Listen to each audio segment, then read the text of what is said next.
bistrots, liberté pour les bistrots, liberté pour les bistrots, liberté pour les bistrots, liberté pour les bistrots, liberté pour les bistrots, liberté pour les bistrots, liberté pour les bistrots, liberté pour les bistrots, liberté pour les bistrots, liberté pour les bistrots.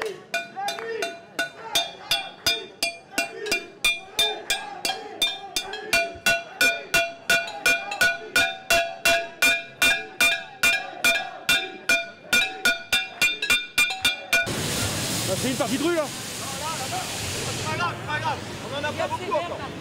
Attention. Ouvert, restons ouverts, restons ouverts.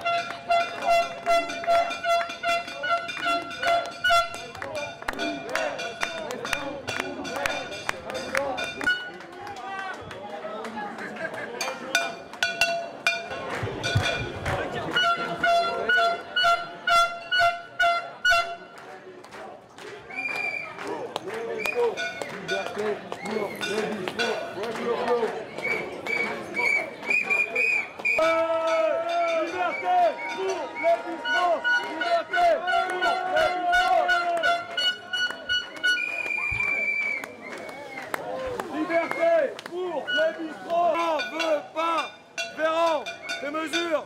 On n'en veut pas, Véran, tes mesures. On n'en veut pas. Je suis tout seul, c'est pas grave.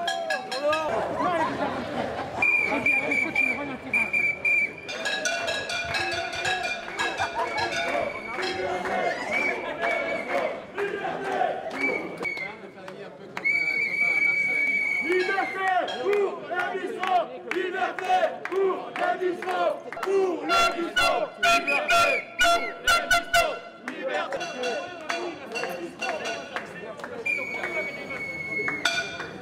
Le Marais avec nous. Les bistrots, libérés, les bistrots, libérés,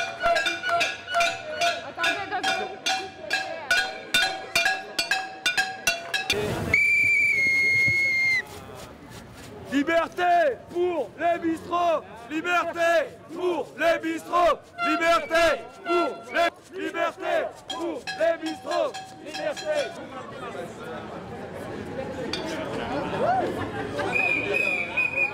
Liberté pour les bistrots, liberté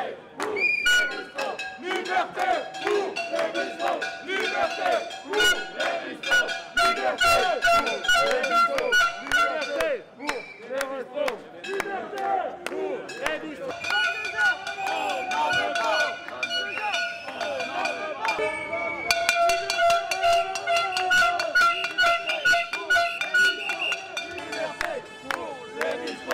Liberté pour les bistrots, liberté pour les bistrots ouverts, restons ouverts, liberté pour les bistrots, liberté pour les bistrots, liberté pour les bistrots, liberté pour les bistrots, liberté pour les restos, liberté pour les restos, liberté pour les restaurateurs, pour les bistrots, liberté pour les bistrots, liberté.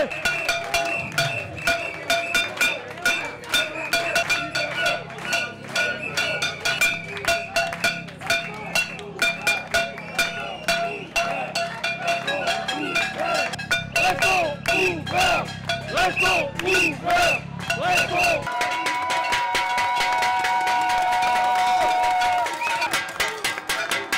Liberté pour les bistrots, liberté pour les bistrots, liberté.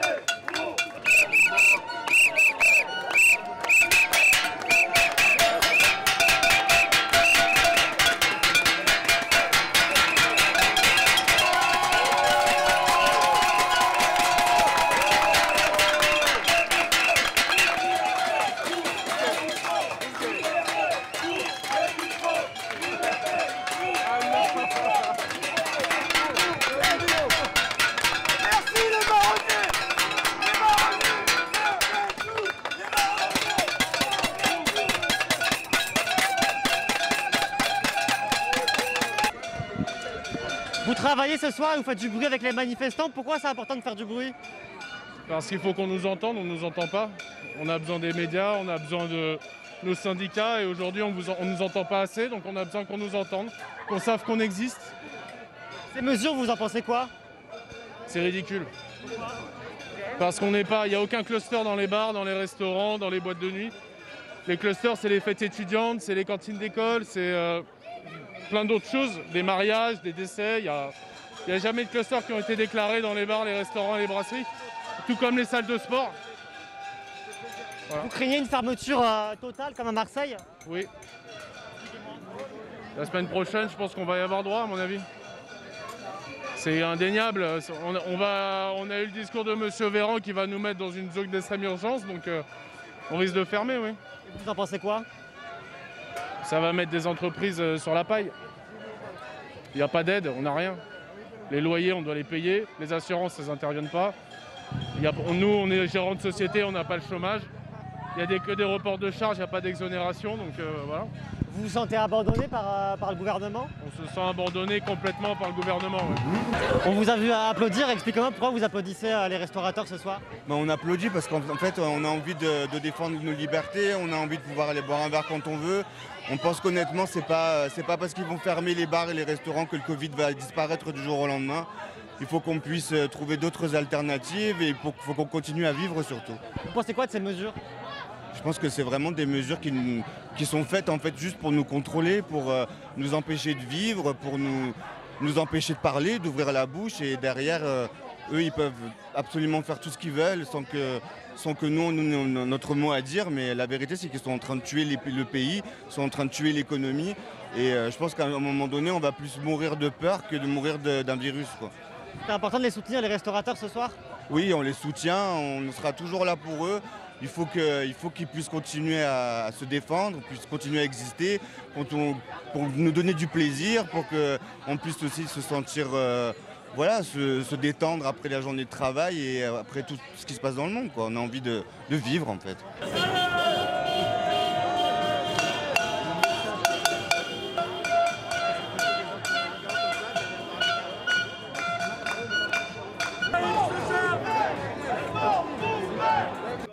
Les mesures sanitaires telles qu'elles sont présentées, mais au-delà de ça, ce qui pousse aux décisions, c'est incompréhensible. Pour moi, il n'y a pas de mesures sanitaires. Il y a la grande expression qui dit qu'on ne peut reprocher à quelqu'un quelque chose qui fait quelque chose. Hein. Aujourd'hui, en fait, on fait des choses sans savoir ce qu'on fait, quoi. En fait, on ne sait pas de quoi on parle, quoi, en fait. Je dis juste qu'aujourd'hui, en fait, on reproche, on ferme des gens qui ont des travails. Il y a énormément de salariés, des cuisiniers, il va y avoir des serveurs, des barman, tout ça. Et des exploitants qui aujourd'hui sont pris à la gorge. On a plusieurs exploitants qui aujourd'hui ont déjà mis la clé sous la porte. Vous êtes restaurateur sur Paris? Je suis chef, je suis patron d'un bar à vin sur Paris, exactement. C'est quoi votre sentiment en ce moment par rapport à tout ce qui se passe? De l'injustice. De l'injustice pour moi. Parce qu'aujourd'hui on va nous fermer, nous. Vous êtes monté dans un métro dernièrement ou pas? Vous avez trouvé ça normal, quoi? Non, mais voilà, je sais pas, quoi. Vous avez vu la manifestation tout à l'heure, mais on est passé dans les rues. Il y avait les bars qui faisaient attention, devant les gens, ils en ont rien à faire. C'est nous, en fait, dans les établissements, tous les gens avaient une distance. Dans la rue, les gens s'en moquent complètement. Donc voilà, vous voulez continuer à faire interdire les bars, les gens vont se regrouper dans les rues, dans les appartements, et puis les clusters vont continuer à exploser. Pour améliorer le protocole sanitaire que l'on a déjà proposé. Qu'est-ce qui s'est passé ce soir? C'était quoi le but de cette marche? Expliquez-moi. Depuis une semaine, on a décidé de faire des marches pour montrer aux Parisiens que la mobilisation des bars, des restaurants, des bars de nuit et des discothèques était forte à Paris. Et on est agréablement surpris parce que le soutien est de plus en plus fort chaque soir. Chaque soir, au début de la marche, on constate que tous les clients des établissements qui sont encore ouverts, parce que vous le savez, seuls les restaurants peuvent avoir le droit de servir après 22h, tous ces clients peuvent nous voir marcher dans la rue, déambuler. Et on voit bien que ce mouvement est festif. Ce mouvement, il n'a aucune volonté d'agressivité. Il veut juste faire du bruit pour que le gouvernement nous entende un tout petit peu. C'est quoi le mot d'ordre de ces marches? Rester ouvert, c'est le mot d'ordre évident de cette marche parce que c'est une frustration, c'est à la fois une injustice pour l'ensemble de nos métiers parce qu'il faut savoir que les discothèques ont dû fermer il y a 6 mois. Aujourd'hui, ce sont les bars depuis une semaine qui ne peuvent plus ouvrir. Demain, on risque de faire fermer les restaurants. Donc notre leitmotiv, c'est de rester ouvert, de montrer au gouvernement et aux Français et aux Parisiens que notre métier est fait de manière consciencieuse, que nous respectons les règles sanitaires qu'on nous impose, que nous proposons même de nouvelles mesures. Et l'ambition de ce mouvement, c'est que le gouvernement nous permette de rester ouvert. Qu'est-ce que vous pensez des annonces qui ont été faites? Des gens, on a l'impression qu'il y a une petite ouverture. On a la sensation que Olivier Véran commence à entendre un peu le bruit des pétards, entendre un peu la contestation de la population française, parisienne, et la volonté de la société du loisir d'être importante, parce que il est extrêmement important de pouvoir continuer de boire des verres entre amis, de créer de la convivialité dans les lieux de vie, parce que sans ça, le programme de ce gouvernement, c'est simplement de nous dire métro Covid, boulot Covid, dodo Covid. De rester unis avec les bars et les restaurants, c'est important d'être ensemble, même si on sent qu'il peut y avoir une division face aux mesures. Il n'y a pas une division, c'est vrai que chacun pense à soi, c'est normal. Si l'autre est fermé et que nous on peut ouvrir, on ne va pas fermer par solidarité, c'est naturellement humain.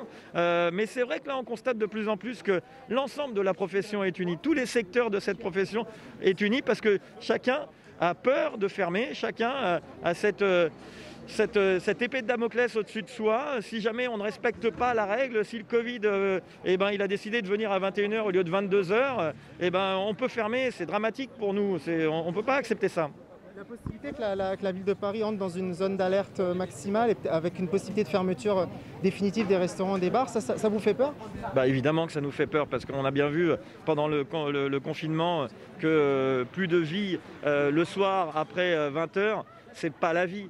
Nous, ce que l'on veut, c'est que les Parisiens, les Français retrouvent le sourire. Ça fait un an, je vous parle des gilets jaunes, je vous parle des grèves, aujourd'hui le Covid et de tous les drames de l'humanité depuis presque un an. Ça fait un an que les Français et le reste de la population française entend que des mauvaises nouvelles. Le seul bon moment de la journée, c'est quand on peut se poser à la terrasse d'un bistrot avec ses amis et de boire un verre. Alors, s'il vous plaît, laissez-nous ça.